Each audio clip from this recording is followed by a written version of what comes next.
Alors, en très rapide, j'ai une société de conseil qui s'adresse plutôt à des sociétés petites et moyennes, mais avec de gros besoins, éventuellement en calcul, mais surtout en stockage. D'où mon intérêt pour cette journée. Alors, moi, ma philosophie, c'est de faire en sorte que les clients aient leurs besoins métiers sans leur raconter ce que je fais derrière. Donc je ne peux pas vous dire qu'ils sont sensibles à une technologie plus qu'à une autre. En général, j'ai une approche qui essaie de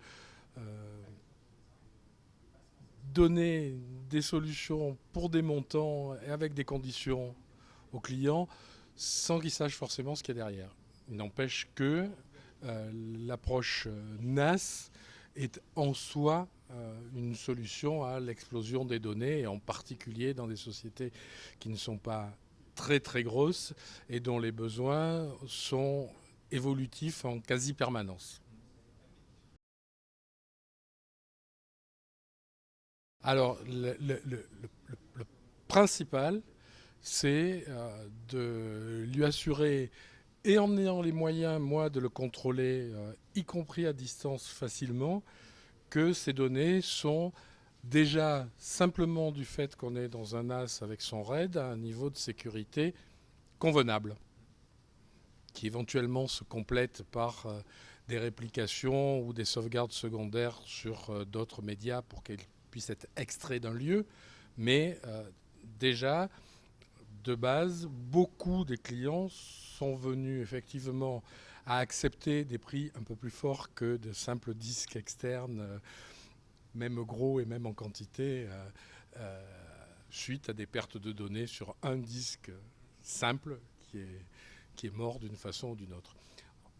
En plus du RAID, bien sûr, le partage de fichiers à travers les réseaux est un élément fondamental. Il n'y a pas toujours la demande, mais dès qu'ils le voient, ils comprennent de quoi il s'agit et de l'intérêt de la chose. En fait, la virtualisation, aujourd'hui, dans la typologie de clientèle que j'ai, qui a des besoins quand même un petit peu importants de visualisation, c'est souvent des gens qui font un peu de vidéo, de l'image, des choses comme ça. C'est un petit peu compliqué de leur amener sur le poste de travail final des fonctions vidéo. La virtualisation, pour ça, c'est pas encore tout à fait au point.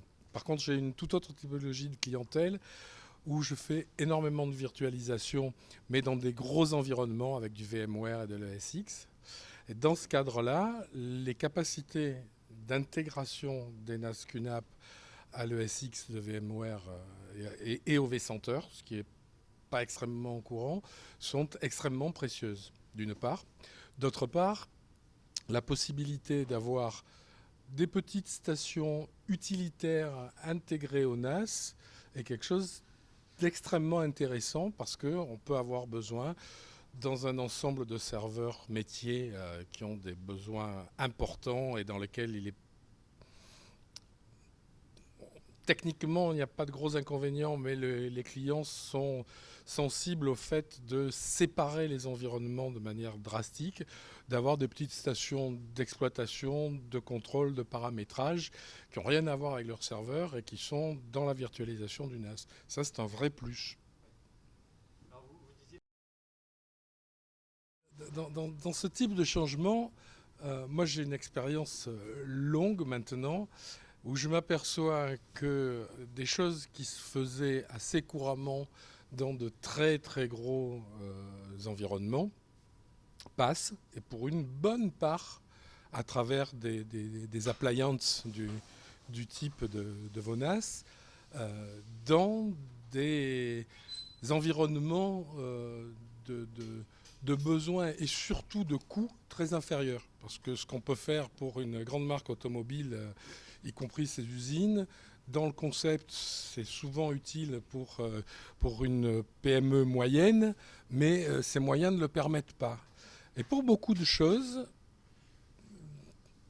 quelquefois après quelques années, quelquefois après 15 ans, ça finit par arriver. Et pour la virtualisation, pour le RAID, pour le stockage partagé, pour la réplication distante, entre autres. J'en oublie sûrement, mais les principaux de ceux que j'utilise sont là. Le NAS est un vecteur important et packagé, simple à mettre en œuvre pour leur offrir ces fonctionnalités que dans des technologies précédentes ou discrètes par morceau, par serveur, il ne serait pas question de mettre en place pour des raisons de prix et de complexité d'administration. Nous avons aujourd'hui beaucoup de choses avec, à travers ces conférences et ces ateliers. Quelles étaient aujourd'hui ou quelles sont aujourd'hui les fonctionnalités nouvelles chez QNAP qui vous ont peut-être particulièrement intéressé?